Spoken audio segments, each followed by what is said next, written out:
is a lamp unto my feet, and a light unto my path. Thy word is a lamp unto my feet, and a light unto my path. First reading. A reading from the book of Genesis, chapter 37, verses 3 to 4, verses 12 to 13, and 17 to 28. Israel loved Joseph best of all his sons, for he was the child of his old age, and he had made him a long tunic. When his brothers saw that their father loved him best of all his sons, they hated him so much that they would not even greet him.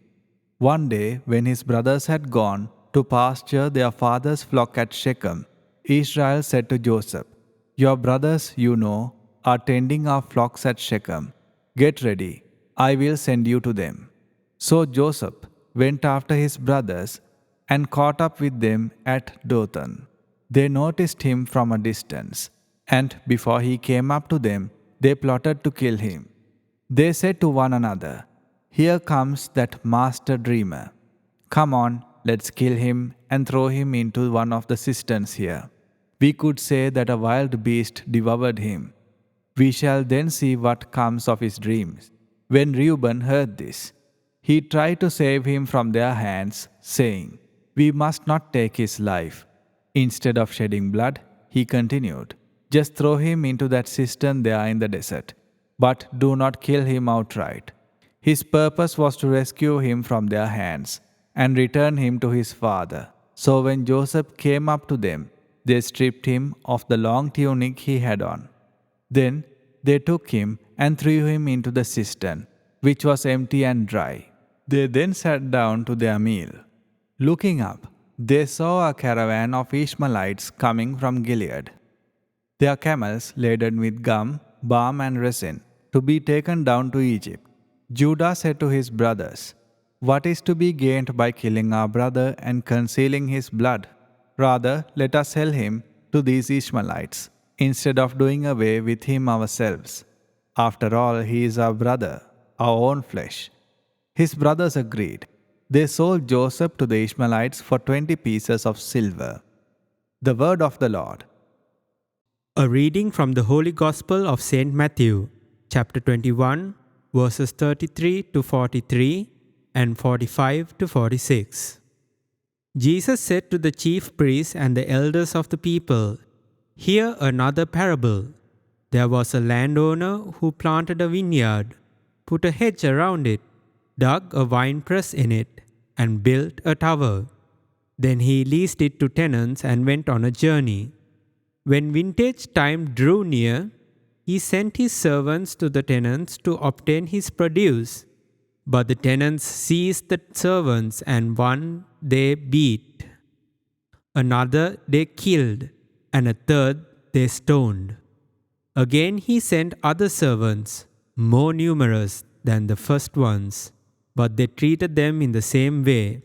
Finally, he sent his son to them, thinking, "They will respect my son."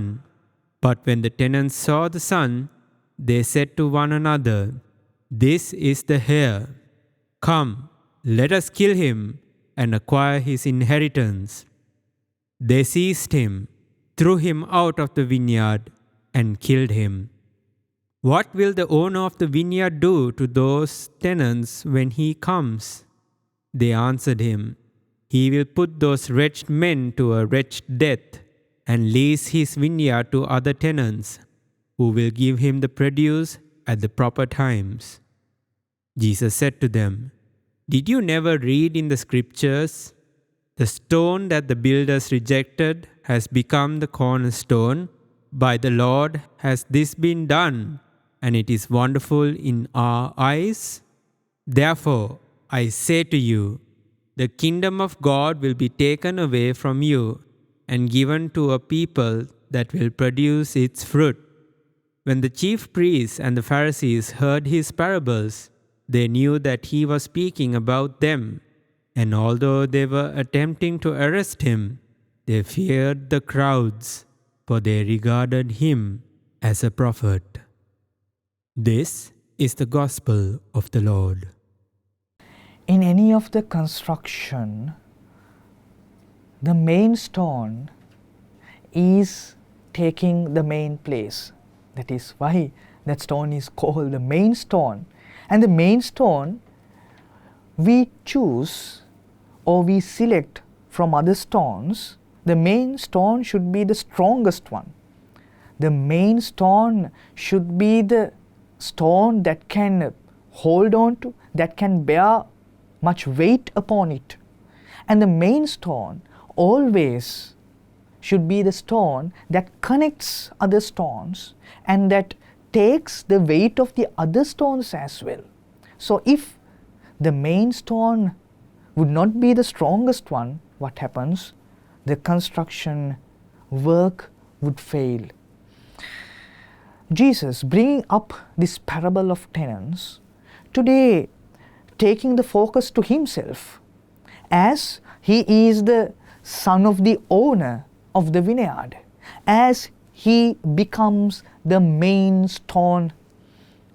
He says, quoting the words of Isaiah, the stone which the builders rejected became the cornerstone, and that cornerstone is me, and you are rejecting the cornerstone, which means the construction would fail at last.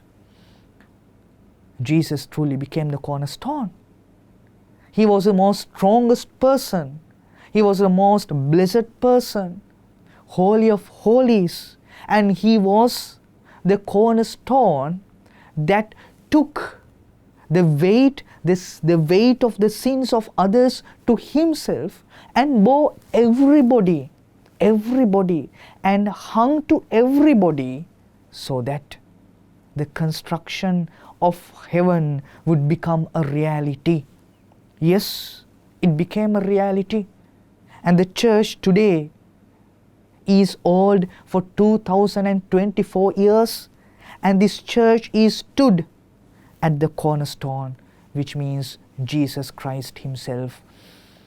So that is the power, the mighty of the cornerstone. So why not, my dear friends, that you and me get connected to this cornerstone? Once we get connected to this cornerstone, Jesus says, this is the work of the Lord, and everything that happens hereafter would be amazing things, would be a blessed things. Therefore, all of us during this season is driving so hard our lives. We are driving so hard our beings to where? To get the heavenly graces. To get the heavenly graces, the best way is to touch the cornerstone, is to build my life upon the cornerstone. If you and me build our life upon him, we do not need to worry about anything, because he will look after everything. Cornerstone will look after everything. Cornerstone will get all the weight to itself. The Jesus will get every burden to himself, and he will work for you and me to resolve everything that are blocking our way, my dear friends. Let us find the cornerstone and let us touch it and let us build our lives upon it.